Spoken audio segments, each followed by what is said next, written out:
نہ ملا۔ تو اللہ تعالیٰ نے انسان کو جسم اور روح کے ساتھ بنایا ہے، اور جسم کا تذکرہ اللہ نے تفصیل سے قرآن میں بیان کیا ہے، اور روح کے تعلق سے اللہ نے خاموشی اختیار کی ہے۔ روح کی تفصیل اللہ نے نہیں بیان فرمائی۔ روح آسمان سے آئی ہے، جسم مٹی سے بنا ہے، چونکہ جسم مٹی سے بنا ہے اس کی جتنی ضروریات ہیں یہ مٹی سے پوری ہوتی ہیں، لیکن روح چونکہ آسمان سے آئی ہے اس کی جتنی ضروریات ہیں وہ آسمان سے آئے ہوئے اعمال سے پورے ہوتے ہیں۔ اگر روح آدمی جسم کو غذا نہ دے تو جسم کمزور ہو جائے گا، روح کو غذا نہ دے تو روح کمزور ہو جائے گی۔ یہ دو الگ الگ چیزیں ہیں، ان دونوں کو غذا پہنچانا ضروری ہے کہ روح بھی مضبوط ہو، جسم بھی مضبوط ہو۔ اب روح کیسے مضبوط ہوگی؟ یہ روح کیا چیز ہے کہ ایک دفعہ کفار مکہ گئے یہودیوں کے پاس، اقنس بن قریش اور عاص بن وائل یہ گئے، انہوں نے کہا بھائی ہمارے پاس جو مکہ میں جو نوجوان ہے جو نبوت کا دعویٰ کرتا ہے ہم اس کو کیسے ٹیسٹ کریں کہ یہ نبی سچا ہے کہ جھوٹا ہے؟ انہوں نے کہا ان سے 3 سوال پوچھو اس نبی سے، کہ اگر وہ ان سے پہلا سوال پوچھو اصحاب کہف کون تھے، پھر دوسرا سوال پوچھو ذی القرنین کون تھے، پھر تیسرا سوال پوچھو روح کیا ہے، تو وہ پہلے 2 سوالوں کا جواب دے دیں اور تیسرے سوال پر خاموشی اختیار کر لیں تو سمجھ لو کہ وہ نبی سچے ہیں۔ کہ اگر وہ تیسرے سوال کے اوپر بھی فلسفے بیان کرنا شروع کر دیں تو سمجھ لو کہ یہ نبی جھوٹے ہیں۔ تو وہ خوشی خوشی گھوڑے دوڑاتے ہوئے آئے، انہوں نے کہا یا محمد صلی اللہ علیہ وسلم کہ ہمارے 3 سوال ہیں، اپنے کا پوچھو کہ اصحاب کہف کون تھے؟ تو اللہ تعالیٰ نے قرآن کا اتارا ان اصحاب الکہف والرقیم کانوا من آیاتنا عجبا اذ ابى الفتية الى الكهف فقالوا ربنا آتنا، یہ ساری کی ساری آیت اللہ نے اتاری اور اصحاب کہف کا تفصیلی قصہ اللہ نے اتارا۔ تو اللہ کے نبی صلی اللہ علیہ وسلم نے ان کو سنایا کہ اصحاب کہف یہ تھے، یہ ہوا یہ ہوا یہ ہوا۔ تو پھر انہوں نے کہا ذی القرنین کون تھے؟ تو پھر اللہ تعالیٰ نے قرآن کو اتارا وَيَسْأَلُونَكَ عَنْ ذِي الْقَرْنَيْنِ قُلْ سَأَتْلُو عَلَيْكُمْ مِنْهُ ذِكْرًا إِنَّا مَكَّنَّا لَهُ فِي الْأَرْضِ وَآتَيْنَاهُ مِنْ كُلِّ شَيْءٍ سَبَبًا فَأَتْبَعَ سَبَبًا۔ یہ سارا تفصیلی قصہ اللہ نے سنایا تو اللہ کے نبی نے ان کو سنایا۔ پھر انہوں نے پوچھا کہ روح کیا ہے، روح کیا ہے؟ ابھی وہ انتظار میں کھڑے ہیں کہ اس پر بھی کوئی لمبا فلسفہ بیان فرمائیں گے، تو عجیب اللہ تعالیٰ نے قرآن کو اتارا یسألونک عن الروح، اے نبی جی آپ سے پوچھتے ہیں کہ روح کیا ہے؟ قل الروح من امر ربی، قل الروح من امر ربی، کہ ان سے کہو کہ روح اللہ کا امر ہے، ایک اللہ کا حکم ہے، وہ امر ہے، وہ آتا ہے تو وہ پڑ جاتی ہے۔ وما اوتیتم من العلم الا قلیلا، ہم نے تمہیں بہت تھوڑا علم دیا ہوا ہے۔ کتنا مختصر جواب آیا، بس ایک لائن میں اللہ نے ختم کر دیا کہ روح اللہ کا امر ہے اور تمہیں تو علم ہم نے بہت تھوڑا دیا ہوا ہے۔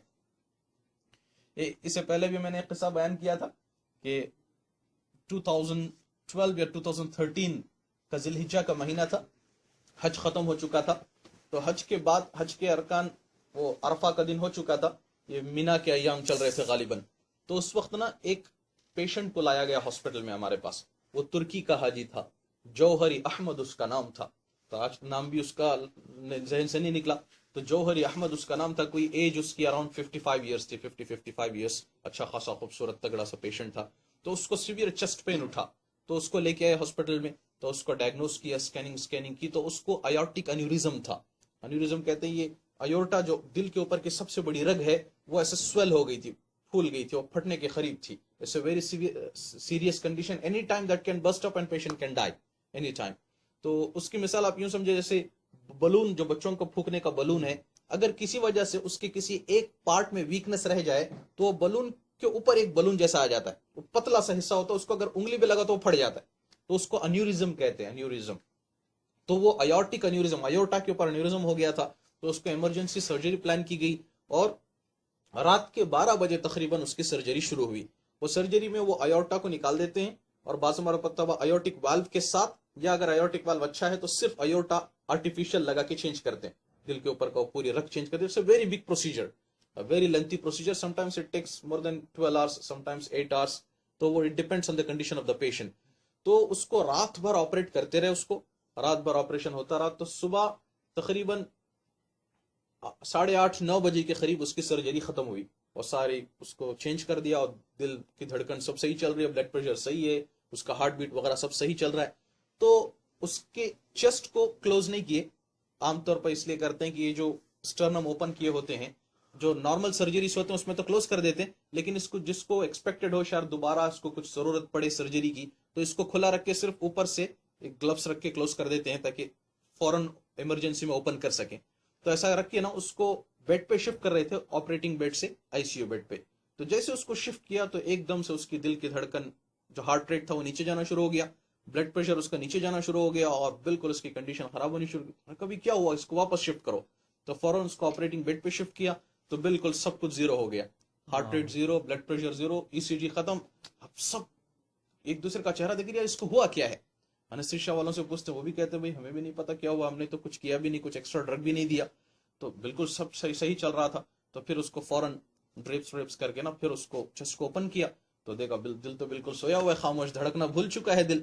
تو وہ جو آپریٹنگ سرجن تھا ڈاکٹر مشال غندور، بہت نیک انسان ہے، سعودی کا one of the top cardiac surgeons ہے، وہ بھی آ گیا۔ تو چونکہ پوری رات کی محنت تھی تو اس کو شاک دیتے ہیں دل کو، وہ اس کو کہتے ہیں انٹرنل ڈی فیب، اس سپونس جیسے ہوتے ہیں وہ ڈائریکٹ دل پہ لگا کے باہر سے اس کو شاک دیتے ہیں، تو شاک دیتے تو وہ ایسے اچھلتا تھا اور پھر سو جاتا تھا، شاک دیتے تو پھر ایک بار دھڑکتا تھا پھر سو جاتا تھا۔ تو وہ جو سرجن ہے اس نے دل کے پیچھے ایک ہاتھ رکھا اور دوسرے ہاتھ سے دل کو ایسے دبانا شروع کیا، پمپ کرنا شروع کیا جیسے دل پمپ کرتا ہے، اور وہ دباتا تھا اور ذکر کرتا تھا لا حول ولا قوت الا باللہ، لا حول ولا قوت الا باللہ، لا حول ولا قوت الا باللہ، انا للہ و انا الیہ راجعون۔ جب وہ پمپ کرتا تھا تو چونکہ بلڈ ایجیکٹ ہوتا ہے ہارٹ سے تو تھوڑا سا ہارٹ ریٹ بھی آتا تھا، ای سی جی بھی آتی تھی، بلڈ پریشر بھی آتا تھا، پھر چھوڑتا تو پھر دل سو جاتا تھا۔ تو عام طور پہ کوئی 10-12-15 منٹ کرنے کے بعد اس کو چھوڑ دینا چاہیے کہ یہ تو مردہ ہو گیا، ابھی تو اس کے اندر جان کہاں سے آئے گی، لیکن پوری رات کی محنت تھی اور سب کھڑے، سب تھکے ہوئے، سارے رات جاگے ہوئے ہیں اور سب کے چہرے مرجھائے ہوئے تھے، وہ مستقل وہ چھوڑ نہیں رہا تھا نا، وہ ذکر کرتا تھا اور دباتا جاتا تھا، ذکر کرتا تھا دباتا جاتا تھا۔ میں نے ٹائم دیکھا تقریباً 9 بجے سے لے کر 9:25 یا 9:30 بجے تک وہ تھک رہا تھا لیکن دباتا جا رہا تھا آدھے گھنٹے تک نا۔ تو تقریباً 25-30 منٹ کے بعد اس کی دل کی دھڑکن شروع ہو گئی۔ تو جیسی دل کی دھڑکن شروع ہوئی نا تو وہ جو سرجن تھا اس کی زبان سے جو بے ساختہ جو بول نکلا وہ میں سنانا تھا، بے ساختہ بالکل جیسے دل کی دھڑکن شروع ہوئی اس نے کہا قل الروح من امر ربی، قل الروح من امر ربی، ان سے کہو یہ روح ہے، یہ اللہ کا امر ہے، شوف شوف ہذا روح۔ اس نے ہم سے کہا دیکھو دیکھو یہ ہے روح جو اللہ تعالیٰ ڈالتا ہے۔ تو میں اس کے ساتھ کھڑا ہوا تھا اس کے سیدھے طرف، میں نے کہا ماشاء اللہ کان، وہ جو چاہتا ہے وہ کرتا ہے، وما لم یشاء لم یکن، وہ نہ چاہے تو کوئی کروا ہی نہیں سکتا، وما تشاءون الا ان یشاء اللہ رب العالمین۔ اور میں نے دوسری آیت پڑھی یخرج الحی من المیت ویخرج المیت من الحی، وہ زندے میں سے مردے کو نکالتا ہے، مردے میں سے زندے کو نکالتا ہے۔ تو ہمارے سامنے وہ مصر کا سرجن کھڑا تھا ڈاکٹر یہاب، اس نے کہا ان اللہ علی کل شیء قدیر، کہ بے شک اللہ ہر چیز پہ قدرت رکھتا ہے۔ پھر سب کچھ صحیح ہو گیا، اس کی جان کہاں سے آئی؟ یہ اللہ نے ڈالا۔ پھر اس کو واپس شفٹ کیا آئی سی یو میں، 2 دن کے بعد واپس لے کے آئے، اس کا چیسٹ کلوز کر دیا، پھر واپس شفٹ کیا، وہ چلنے لگا، وہ پھرنے لگا، وہ صحیح ہو کے فلائٹ میں بیٹھ کے اڑ کے چلا گیا ترکی۔ تو یہ کیسے ہوا؟ یہ اللہ کی قدرت سے ہوا۔ تو یہ 2 ڈیفرنٹ چیزیں ہیں، ایک روح ہے ایک جسم ہے۔ روح کو بھی طاقت پہنچانے کی ضرورت ہے، جسم کو بھی طاقت پہنچانے کی ضرورت ہے۔ جسم کو اگر ہم نے اچھے سے اچھی غذا دی، دل اگر بیمار ہو گیا تو ناکامی کی زندگی ہے۔ اگر جسم کو بھی غذا پہنچانا، روح کو بھی غذا پہنچانا، حضرت علی رضی اللہ تعالیٰ عنہ کا فرمان ہے لو صحت ابدامکم، اگر تمہارے بدن ہیلتھی ہو گئے، you took a very nutritious food, you took all the proteins, you went to gym, you made a very good body, very muscular, very masculine, very attractive، صحت مند جسم، لو صحت ابدامکم ومرضت قلوبکم، لیکن اگر دل تمہارے بیمار ہو گئے لکنتم اہون علی اللہ من الجعلان، تو تم اللہ کی نظر میں گندگی کے کیڑوں سے بھی زیادہ حقیر ہو جاؤ۔ حضرت علی کا فرمان ہے کہ جسم مضبوط ہو گیا، دل بیمار ہو گیا۔ دل کی بیماری سے مراد یہاں کورونری ہارٹ ڈیزیز نہیں ہے، دل کی بیماری سے مراد والو کا پرابلم نہیں ہے، یہاں دل کی بیماری سے مراد دل کا اللہ کو نہ چاہنا، دل کا اللہ کے نبی صلی اللہ علیہ وسلم کی محبتوں سے خالی ہو جانا، سارے دل کی رگوں میں دنیا کی محبتوں کا بھر جانا، ساری رگوں میں کہیں کار کی محبت بیٹھی ہے، کہیں بنگلے کی، کہیں گاڑی کی، کہیں ریال کی، کہیں پیسے کی، مٹیریل، اٹھتے بیٹھتے جاگتے سوتے اٹھ سب کچھ، پورے دل کی رگیں بلاک ہو گئی دنیا کی محبت سے۔ تو یہ وہ بیماری جس کے بارے میں حضرت علی فرما رہے ہیں اگر یہ دل بیمار ہو گیا تو پھر اللہ کی نظر میں اتنے حقیر ہو جاؤ گے۔ کہ ہر بیماری کا کوئی ڈائگنوسس ہوتا ہے نا، جس سے پتہ لگتا ہے کہ بیماری ہے کہ نہیں ہے، ان کا احسان انہوں نے ڈائگنوسس بھی بتا دیا کہ اطلب قلبک عند 3 مواطن، تیرا دل بیمار ہے کہ ٹھیک ہے 3 جگہ دیکھو، انہوں نے کہا 3 جگہ دیکھو۔ پہلی چیز عند سماع القرآن، دیکھو کہ تمہارا دل قرآن میں لگتا ہے کہ نہیں لگتا، قرآن پڑھنے میں، قرآن سننے میں، قرآن سیکھنے میں، قرآن سمجھنے میں تمہارا دل لگتا ہے کہ نہیں لگتا۔